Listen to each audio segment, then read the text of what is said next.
manusia yang tidak terbatas dihadapkan pada alat pemuas kebutuhan yang terbatas. Kebutuhan adalah suatu keinginan terhadap suatu barang atau jasa yang menuntut adanya pemenuhan. Apabila tidak dipenuhi, maka akan mempengaruhi kehidupan. Kebutuhan menurut intensitasnya yaitu ada primer, sekunder, dan tersier. Kebutuhan menurut sifatnya yaitu kebutuhan jasmani, kebutuhan rohani.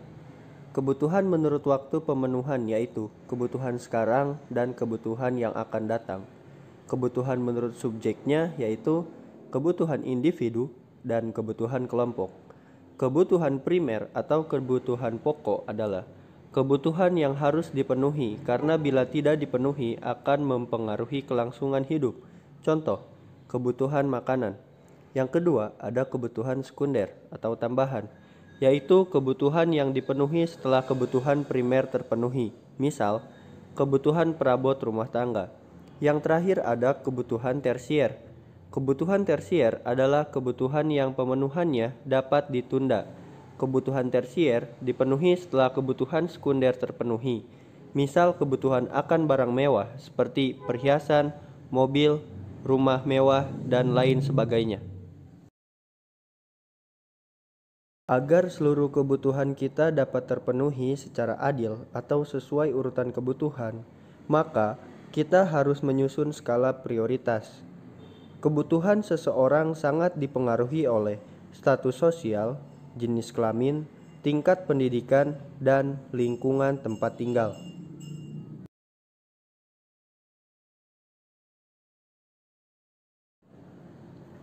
Macam-macam barang menurut cara memperolehnya antara lain ada barang ekonomis, bebas, dan barang ilit. Barang ekonomis yaitu barang yang jumlahnya terbatas, sehingga untuk mendapatkannya dibutuhkan pengorbanan seperti biaya, tenaga, waktu. Misalnya, sepatu dan alat sekolah. Kemudian ada barang bebas, yaitu barang yang jumlahnya melebihi kebutuhan manusia, sehingga untuk mendapatkannya tidak diperlukan pengorbanan. Misal, udara yang di dalamnya terdapat berbagai macam unsur. Namun demikian, pada saat seseorang terserang sakit sesak nafas, bagian dari udara yang berupa oksigen yang semula merupakan barang bebas akan berubah menjadi barang ekonomis. Kemudian ada barang ilit, yaitu barang yang jumlahnya berlebihan sehingga harus dikurangi. Api dan air pada kondisi normal dapat digolongkan sebagai barang bebas. Namun, saat jumlahnya berlebih seperti air pada saat terjadi banjir maupun api saat terjadi kebakaran, maka air dan api akan menjadi barang ilit karena jumlahnya berlebihan. Tindakan ekonomi adalah tindakan manusia dalam memenuhi kebutuhan untuk mencapai kemakmuran. Tindakan ekonomi manusia tersebut didorong oleh motif ekonomi. Motif ekonomi adalah alasan atau keinginan yang mendorong manusia untuk melakukan kegiatan ekonomi. Kemudian ada prinsip ekonomi. Prinsip ekonomi adalah dengan pengorbanan tertentu untuk mendapatkan hasil yang maksimal atau dengan pengorbanan seminimal mungkin untuk mendapatkan hasil tertentu. Macam-macam barang atau alat pemenuh kebutuhan. Menurut hubungan dengan barang lain dibedakan menjadi barang substitusi dan barang komplementer. Suatu barang disebut sebagai barang substitusi apabila dapat saling menggantikan terhadap barang lain. Misalnya, antara beras dengan jagung, mobil dengan sepeda motor, dan gelas dengan cangkir. Sedangkan suatu barang disebut sebagai barang komplementer apabila mempunyai fungsi saling melengkapi. Misal, sepatu dengan kaos kaki, buku dengan pensil, sepeda motor dengan bensin, dan kompor dengan gas. Kemudian ada barang menurut proses pembuatannya dapat dibedakan menjadi 3, yaitu ada barang mentah, barang setengah jadi, dan barang jadi. Produksi adalah kegiatan menghasilkan barang atau jasa atau kegiatan menambah kegunaan barang atau jasa. Misal, mengolah sayuran menjadi makanan siap santap. Tujuan produksi untuk menghasilkan barang atau jasa, untuk memperoleh keuntungan dan memenuhi kebutuhan konsumen. Dalam memproduksi barang, diperlukan ide kreatif atau kreativitas agar hasil produksinya disenangi masyarakat. Kreativitas adalah kemampuan seseorang untuk menciptakan sesuatu yang baru, baik itu berupa gagasan maupun karya nyata yang relatif berbeda dengan apa yang telah ada sebelumnya. Distribusi adalah kegiatan menyalurkan barang dari produsen kepada konsumen. Pelaku distribusi disebut distributor. Sistem distribusi terdapat 3, ada langsung, semi langsung, dan tidak langsung.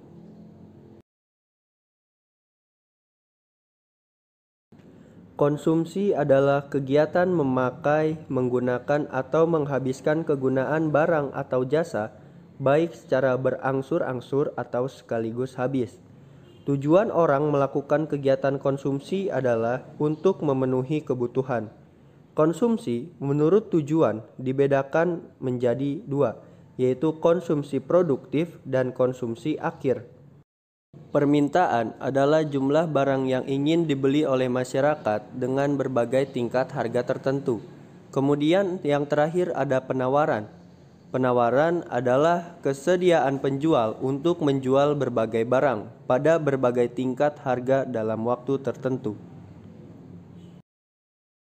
Oke semuanya, untuk materi di video kali ini sudah selesai, dan jangan lupa untuk subscribe channel Study Bell agar saya semangat lagi untuk membuat video-video mengenai informasi pembelajaran daring melalui YouTube Study Bell. Dan jangan lupa like and share.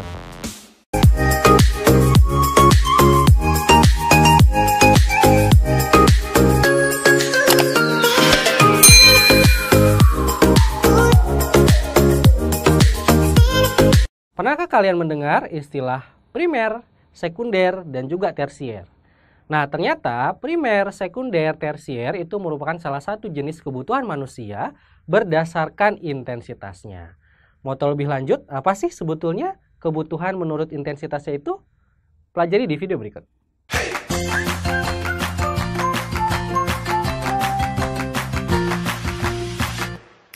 Halo adik-adik, saatnya kita belajar ekonomi. Nah adik-adik, tentunya bersama kakak Reka Anugrah, kita akan belajar ekonomi supaya kalian bisa lebih pintar tentunya ya. Karena di ruang guru, ruang belajar, ekonomi jadi mudah.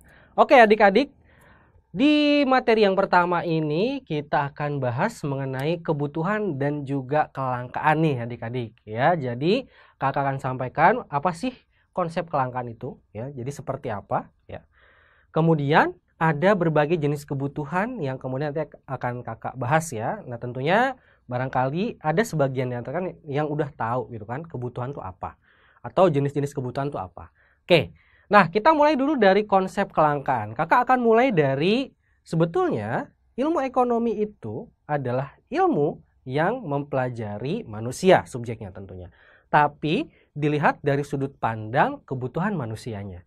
Nah, jadi ilmu ekonomi itu sebenarnya kalau kita sederhanakan adalah ilmu yang mempelajari bagaimana cara manusia memenuhi kebutuhan adik-adik. Tentunya masing-masing di antara kalian pasti punya kebutuhan masing-masing dong. Nah, lalu kebutuhan itu kan pasti harus dipenuhi adik-adik. Bagaimana cara pemenuhannya? Nah, itulah yang kemudian dipelajari dalam ilmu ekonomi. Kenapa Kak bisa muncul kelangkaan? Jadi sebetulnya kelangkaan itu muncul dari konsep adanya kebutuhan manusia. Ya. Kebutuhan manusia yang sifatnya banyak sekali. Jadi bisa dikatakan kebutuhan manusia itu relatif banyak ya, bahkan dikatakan tidak terbatas. Seperti itu. Nah, kebutuhan yang dimaksud di sini juga termasuk keinginan ya adik-adik ya. Seperti itu. Nah, antara kebutuhan dan kemudian alat pemenuh kebutuhan. Alat pemenuh kebutuhan ya adik-adik. Atau mungkin kalau kalian baca di buku ada juga yang menggunakan bahasa alat pemuas kebutuhan, sama aja sih.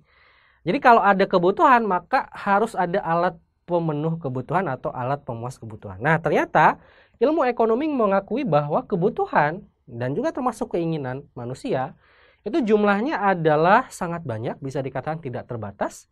Sementara alat pemenuh kebutuhan jumlahnya terbatas. Nah, jadi kita tandain gini aja deh adik-adik ya. Kebutuhan lebih tinggi daripada alat pemuas kebutuhan. Nah, disinilah kemudian terjadi yang namanya kelangkaan adik-adik. Jadi, kelangkaan itu terjadi, ya kesimpulannya adalah karena kebutuhan manusia lebih tinggi daripada alat pemenuh kebutuhannya. Nah, kayak gitu. Jadi yang dimaksud kelangkaan di sini kelangkaan apa, Kak? Ya kelangkaan barang dan jasa sebagai alat pemenuh kebutuhan manusia. Nah, itu adik-adik ya. Jadi kalian udah paham dong apa yang dimaksud dengan kelangkaan, kenapa sih kelangkaan itu bisa terjadi adik-adik. Oke. Nah, berbicara tentang kebutuhan, makanya di sini kakak udah bagi ya, ada 4 jenis kebutuhan manusia. Yang pertama adalah menurut intensitasnya. Nah, ini kalian pasti udah sering dengar nih istilah ini. Jadi ada yang namanya kebutuhan primer, kemudian ada kebutuhan sekunder, dan juga apa yang terakhir? Tersier gitu ya. Oke. Ini kayaknya kalau kalian di SD juga udah pernah belajar nih. Oke, jadi ada kebutuhan primer, sekunder, dan juga tersier. Kak, apa sih kebutuhan primer, sekunder, tersier itu? Oke, jadi kebutuhan primer itu adalah kebutuhan yang paling mendasar bagi kehidupan manusia adik-adik, bagi kebutuhan individu setiap manusia. Nah, makanya kalau kita bicara kebutuhan primer ini berarti dilihat dari intensitas atau dilihat dari banyak sedikitnya, ini adalah kebutuhan yang paling banyak, yang paling pertama harus dipenuhi oleh manusia adik-adik ya. Contohnya apa, Kak, kebutuhan primer? Contohnya adalah makanan, minuman ya. Jadi itu dikatakan pangan ya biasanya istilahnya. Kemudian kalian juga perlu pakaian, betul kan? Ya, perlu pakaian. Dan yang terakhir adalah tempat tinggal. Nah, seperti itu ya. Nah, jadi dengan demikian kebutuhan primer juga biasanya disebut dengan kebutuhan sandang, pangan, dan juga papan. Sandang itu adalah pakaian, pangan itu adalah makanan, dan papan itu adalah tempat tinggal adik-adik. Nah, seperti itu. Kemudian kebutuhan sekunder. Kebutuhan sekunder itu berarti kebutuhan lanjutan selain daripada 3 tadi. Ya, yang primer selain daripada sandang, pangan, papan tadi. Itu adalah kebutuhan lanjutan ya. Jadi ini tidak mengancam kehidupan manusia begitu ya. Contohnya apa, Kak? Tentunya misalkan contoh bagi kehidupan kita, misalkan bagi siswa ya yang udah SMA misalkan ya, perlu kebutuhan sekundernya misalnya adalah transportasi sampai ke sekolahnya gitu kan. Kemudian juga fasilitas sekolah ya adik-adik seperti itu. Atau mungkin juga perlu HP. Loh, buat apa, Kak, HP? Buat belajar dong tentunya ya. Jadi langganan ruang belajar kayak gitu. Oke, adik-adik, itu kebutuhan sekunder ya. Jadi kebutuhan lanjutan yang dibutuhkan oleh manusia. Kemudian berikutnya adalah tersier. Kebutuhan tersier ini adalah kebutuhan yang sifatnya mewah. Jadi udah lebih lanjut lagi dari kebutuhan sekunder adik-adik. Contohnya apa? Misalkan mobil mewah, ada perhiasan ya, seperti itu. Nah, itu adalah contoh-contoh dari kepada kebutuhan tersier. Nah, maka kalau dilihat dari intensitasnya, mana pertama kali yang harus dipenuhi ya berarti yang primer dulu ya. Oke, itu adik-adik jadi paham ya untuk kebutuhan berdasarkan intensitasnya. Nah, jadi kalau kalian memenuhi kebutuhan berarti yang primer dulu, sekunder baru yang tersier. Berikutnya adalah kebutuhan menurut sifatnya nih adik-adik ya. Menurut sifatnya, kebutuhan itu bisa bersifat jasmani, bisa juga rohani. Nah, jasmani itu berarti kebutuhan yang sifatnya adalah berkaitan dengan kondisi fisik kita, tubuh kita, secara fisik ya. Nah, itu namanya kebutuhan jasmani. Contohnya apa, Kak? Contohnya adalah makanan ya, supaya kalian bisa terus sehat harus makan dong. Kemudian juga olahraga ya, jangan lupa olahraga. Nah, itu adalah kebutuhan jasmani. Bahkan istirahat juga bisa kebutuhan jasmani ya. Jadi kalau orang nggak istirahat bisa meninggal nanti lama-lama ya. Seperti itu, jasmani. Kemudian ada kebutuhan rohani.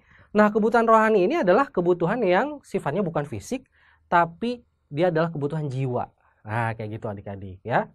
Contohnya apa, Kak? Contoh kebutuhan rohani. Misalkan bagi orang yang beragama pasti perlu yang namanya ibadah. Nah, itu yang pertama contohnya. Kemudian Ada juga rekreasi atau hiburan ya, seperti itu. Bisa juga misalkan kebutuhan untuk wah kayaknya pingin dengar musik nih kan bisa. Atau pingin nonton film, nah itu juga bisa ya. Jadi kebutuhan yang sifatnya kejiwaan. Jadi kalian akan lebih tenang ya setelah memenuhi kebutuhan itu. Oke, ini yang kedua, kebutuhan menurut sifatnya adik-adik. Berikutnya adalah menurut waktunya. Kalau menurut waktunya ada kebutuhan sekarang dan ada kebutuhan yang akan datang, atau kakak tulis masa depan aja ya. Nah, kebutuhan sekarang itu adalah kebutuhan yang urgent, sekarang harus dipenuhi. Contohnya apa Kak? Bagi orang yang sakit perlu obat, betul ya, harus sekarang, jangan nanti-nanti. Kemudian bagi orang yang lapar, bagi orang yang haus, harus ada kebutuhan sekarang. Kalau orang yang lapar ya makan, jangan update status ya. Terus apalagi bagi orang yang haus minum kan, nah seperti itu kebutuhan sekarang, harus dipenuhi. Nah kemudian kebutuhan masa depan. Nah kalian kan masih punya masa depan yang panjang banget nih adik-adik ya, jadi kalian nanti harus masuk ke SMA, kemudian nanti juga kalian kuliah gitu kan. Nah itulah masa depan kalian. Nah kebutuhan itu kan nanti akan kalian penuhi, tapi kemudian kalian investasinya dari sekarang. Misalkan kalian nabung nih buat persiapan nanti, misalkan ya SMA atau kuliah gitu. Nah itu adalah kebutuhan masa depan. Itu dilihat dari waktunya ya. Kemudian dilihat dari subjeknya. Ada kebutuhan individu, kemudian ada kebutuhan kelompok atau masyarakat secara umum ya. Nah kebutuhan individu ini berarti sangat subjektif. Contohnya bagi siswa kebutuhan individunya tentu adalah misalkan pensil, pulpen, buku, tas, seragam dan segala macam. Gitu ya adik-adik. Kalau bagi petani apa sih kebutuhannya? Cangkul misalkan ya. Kemudian apa lagi? Bibit ya. Atau kemudian ada pestisida supaya tidak terkena hama ya. Nah seperti itu. Itu jadi sangat subjektif ya. Tergantung kegiatannya apa atau profesinya apa. Berikutnya adalah kebutuhan kelompok. Nah kebutuhan kelompok ini adalah secara umum memang itu dibutuhkan oleh masyarakat secara luas. Contohnya adalah sekolah ya.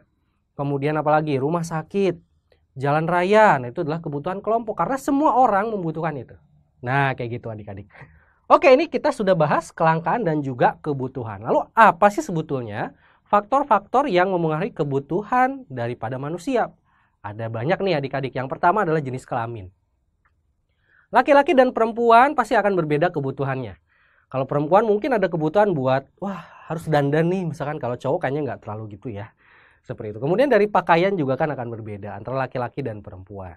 Kemudian yang kedua adalah tingkat pendidikan. Semakin tinggi nanti pendidikan kamu, SMP, kemudian SMA, nanti kuliah, itu kan akan semakin tinggi juga kebutuhannya. Kemudian yang ketiga adalah kondisi lingkungan adik-adik. Jadi lingkungan itu juga sangat berpengaruh. Apakah kemudian kalian tinggal di lingkungan yang sederhana atau mungkin lingkungan yang bonafit gitu akan berbeda juga. Nah ya. Kemudian berikutnya adalah tingkat daripada ilmu pengetahuan dan teknologi. Di negara-negara yang ipteknya udah maju banget ya, internet itu sudah kebutuhan yang sangat primer adik-adik ya. Jaringan komputer, jaringan internet itu butuh banget. Ya mungkin juga termasuk kalian ya. Oke, berikutnya adalah tingkat pendapatan adik-adik. Tentunya semakin tinggi pendapatan yang kamu miliki, akan semakin tinggi juga nanti kebutuhan yang akan kalian penuhi, gitu kan? Nah, berikutnya adalah status sosial nih adik-adik. Semakin tinggi status sosialnya, biasanya kebutuhannya juga akan semakin tinggi. Contohnya nih, misalkan seorang presiden pasti punya kebutuhan pengawal pribadi dong adik-adik ya. Ya, kemudian juga ada pasukan pengamanannya gitu kan. Beda dengan masyarakat biasa. Nah, itu contohnya berkaitan dengan status sosial. Berikutnya adalah selera. Tiap orang pasti punya selera yang berbeda-beda. Kalau misalnya di makanan, ada yang suka bakso, ada yang suka mie ayam, ada yang suka pizza dan segala macam. Masing-masing orang selera yang berbeda pasti kebutuhannya akan berbeda. Oke, itu adik-adik di video kali ini kita sudah membahas mengenai kebutuhan, kelangkaan dan juga tadi termasuk faktor apa saja yang memengaruhi kebutuhan manusia. Oke, kita akan ketemu lagi di video berikutnya. Selamat belajar. Dadah.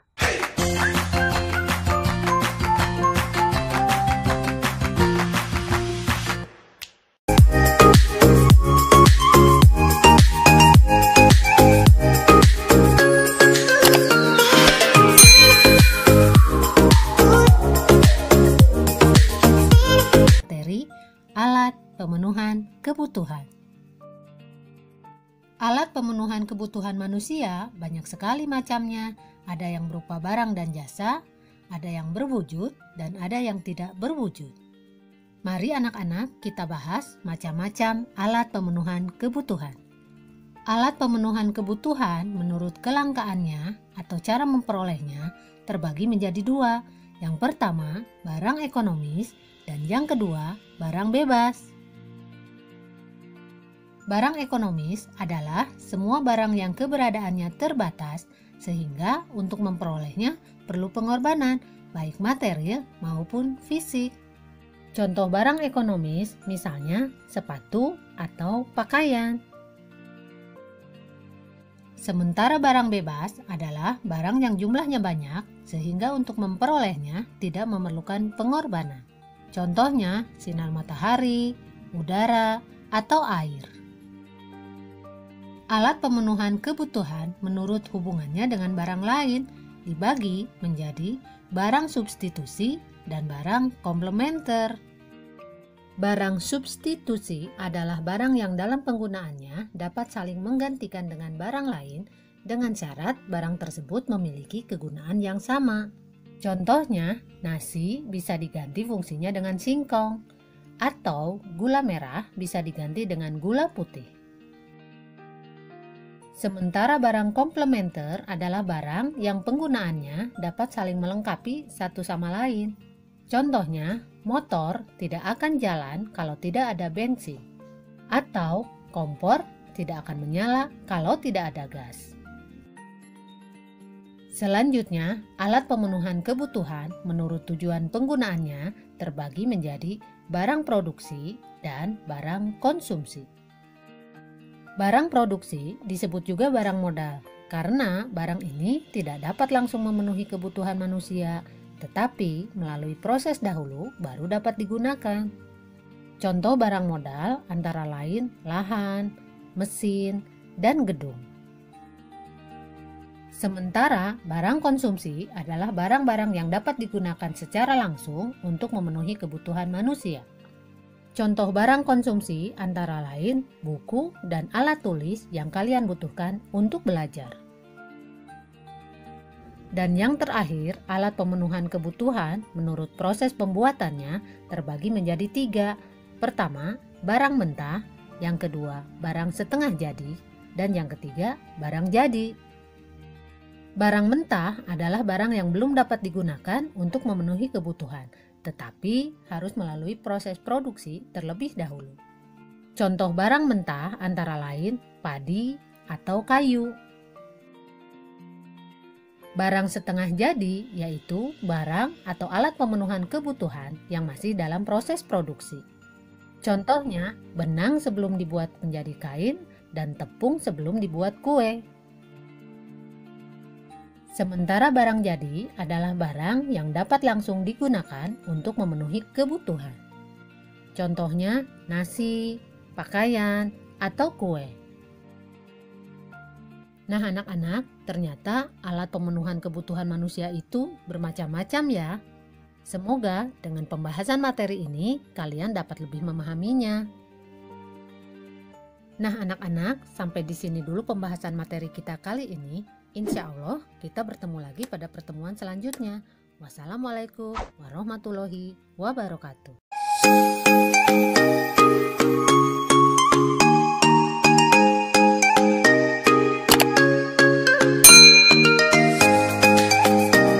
Halo semua, perkenalkan nama saya Umaroh. Di sini kita akan membahas tentang skala prioritas. Apa itu skala prioritas? Skala prioritas adalah macam-macam kebutuhan yang disusun berdasarkan tingkat kepentingannya, dari yang paling penting sampai dengan kebutuhan yang dapat ditunda pemenuhannya. Pada skala prioritas kebutuhan terbagi menjadi tiga. Yang pertama ada kebutuhan primer, yaitu ada buku dan pulpen. Lalu yang kedua ada kebutuhan sekunder, menyangkut laptop. Dan yang ketiga itu kebutuhan tersier, ada handphone mahal. Manfaat skala prioritas di sini yaitu bagaimana kita mengelola keuangan secara bijak. dalam memenuhi kebutuhan yang bersifat penting agar terpenuhi secara maksimal. Dengan begini, kita membiasakan hidup hemat dan membantu kita merencanakan masa depan dengan lebih baik. Dalam skala prioritas, ada 3 faktor yang mempengaruhinya. Yang pertama ada tingkat pendapatan, lalu yang kedua ada status sosial, dan yang ketiga ada lingkungan sosial. Saat kita menyusun skala prioritas, ada 5 hal yang harus kita perhatikan. Yang pertama ada tingkat urgensi, yaitu tingkat kepentingan pada suatu kebutuhan yang harus didahulukan. Yang kedua ada kesempatan yang dimiliki. Jika kesempatan datang sekali seumur hidup, maka kebutuhannya harus didahulukan. Tapi jika sebaliknya, maka tinjau pilihan lain yang lebih dibutuhkan. Yang ketiga ada pertimbangan masa depan, di mana kita berada di waktu tersebut, namun harus dipersiapkan sejak saat ini. Karena di dalam menentukan skala prioritas, pertimbangan masa depan sifatnya untuk kebutuhan panjang. Yang keempat ada kemampuan diri, yaitu bagaimana kita mengelola waktu, keuangan, keahlian yang kita miliki, dan mengelola keahlian di bidang ekonomi lainnya. Yang kelima ada pertimbangan dalam berbelanja, yaitu belilah barang atau jasa yang dibutuhkan. Dengan pedoman ini untuk membantu kita dalam hal penghematan keuangan. Terima kasih sudah meluangkan waktunya. Semoga materi yang saya sampaikan dapat bermanfaat untuk kita semua. Sampai jumpa teman-teman.